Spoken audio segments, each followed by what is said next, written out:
Les élections présidentielles seront prévues le 26 août au Gabon. Elles auront également lieu en même temps que les législatives et les locales. Le chef d'État, Ali Bongo Ondimba, élu en 2009, n'a pas encore annoncé s'il sera ou non candidat. En attendant, que faut-il retenir de ces 7 dernières années au pouvoir? Un document vient d'être publié. Il est intitulé « 105 promesses, 13 réalisations », le bilan du second mandat d'Ali Bongo Ondimba.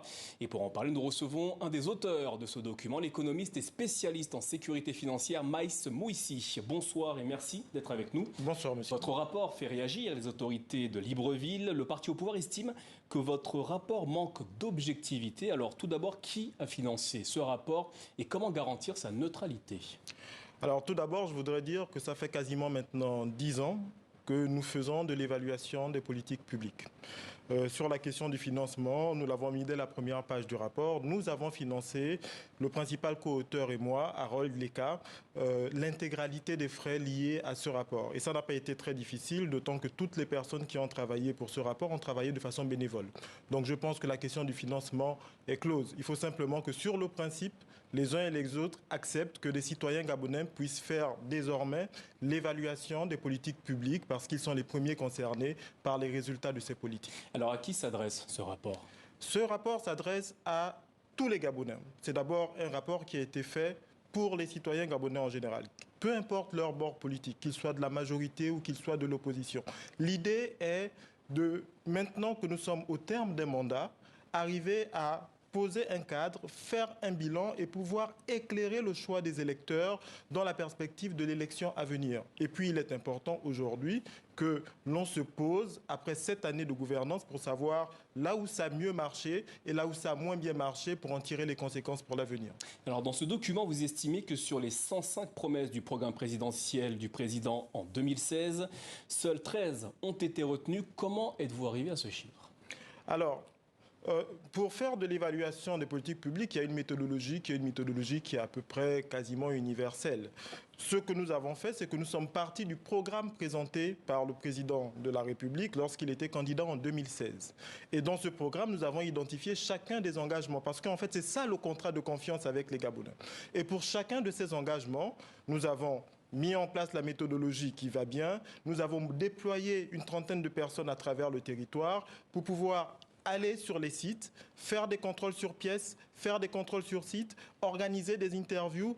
Et tout ceci a permis, après une triangulation, d'arriver aux résultats que nous avons sur ces rapports. Les résultats de ce bilan traduisent globalement un échec. C'est ce qui est écrit dans ce document. Un échec que vous résumez en 7 points. Quels sont les principaux points de cet échec? Certains sont allés jusqu'à dire que les résultats étaient médiocres. Je me contenterai de dire que les résultats sont simplets. Parce qu'effectivement, lorsqu'on annonce 105 engagements et qu'on n'en réalise que 13, soit 12% après 7 ans, on ne peut évidemment pas s'en réjouir. Alors, nous, ce que nous constatons dans le rapport, c'est que premièrement, nous avons eu, au cours du septennat, de très gros problèmes en matière d'infrastructure, de réalisation de promesses en lien avec les infrastructures. Pourtant, le porte-parole du gouvernement parle de goudronnage dans plusieurs localités au Gabon. Il parle également de l'édification du pont entre Port-Gentil et Umboué. Oui, mais il a un problème de calendrier. Et le pont entre Port-Gentil et Umboué était déjà réalisé en 2016 avant l'élection présidentielle. Et d'ailleurs, c'est sur ce pont que Ali Bongo a annoncé sa candidature en 2016. Donc, nous nous situons dans la période 2016-2023. Ensuite, en matière d'infrastructure, les choses sont simples. Ali Bongo, par exemple, a annoncé la construction de 700 crèches à travers le pays. S'il y a des gens qui veulent apporter la contradiction, simplement, il faut qu'on nous montre ces 700 crèches, si on s'est trompé. Et selon vous, elle n'existe pas aujourd'hui? Elle n'existe absolument pas. Il n'y a aucun Gabonais qui pourra vous dire qu'on a construit 700 crèches au Gabon. Ou bien il y a un lieu bien connu, à Libreville, qui s'appelle la Cité de la Démocratie. À l'intérieur, le président s'était engagé à construire 110 000 m² de bureaux pour offrir de meilleures conditions de travail aux fonctionnaires. Le site existe bel et bien, et si vous y allez, il est rempli d'herbe. Donc ce sont des choses qu'on peut assez facilement vérifier. Je vais prendre 2 derniers exemples pour poser le cadre. Le président s'était engagé, par exemple, pour les jeunes, à faire en sorte que 25 000 d'entre eux soient engagés dans le service civique. Le service civique n'existe pas. Le président de la République, par exemple, s'était engagé à faire baisser le chômage. Entre 2010, pour la dernière donnée de l'OIT, à 2022, nous sommes passés d'un taux de chômage de 28% à 32%.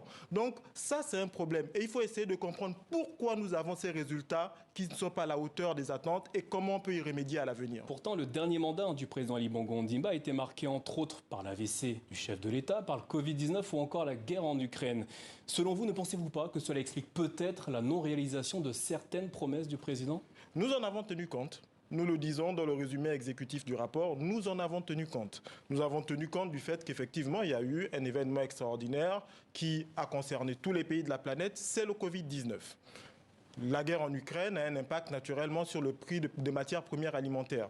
Mais son impact reste quand même assez limité dans un environnement de 7 ans. C'est une guerre qui a 2 ans. Maintenant, ce que nous voulons dire aussi, c'est qu'un chef d'État est élu sur un engagement, un programme.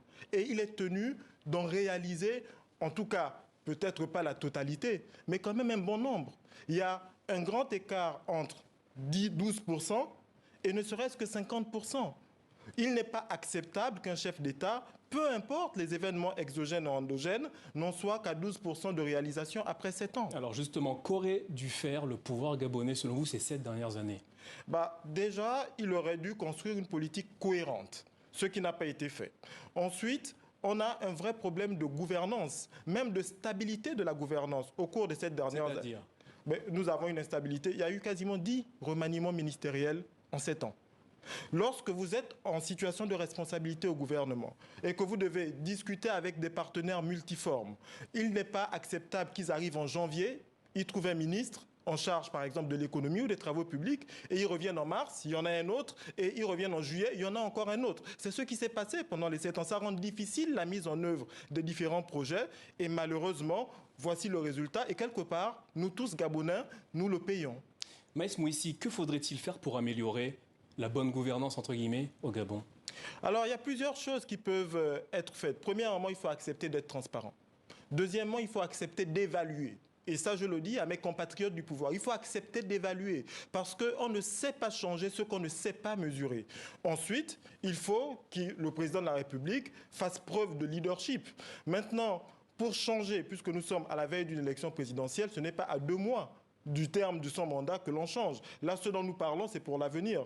Il est l'heure du choix pour les Gabonais. Nous produisons un document pour éclairer leur choix dans les urnes, qu'ils fassent le choix qu'ils veulent. Nous, ce que nous souhaitons, c'est que les gens se prononcent en connaissance de cause par rapport à leur situation et à la situation du pays, aux réalités qu'ils vivent au quotidien. Maïs Moïsi, merci d'être venu nous présenter ce rapport qui est disponible sur Internet pour tous les Gabonais qui souhaitent le consulter. Merci à vous.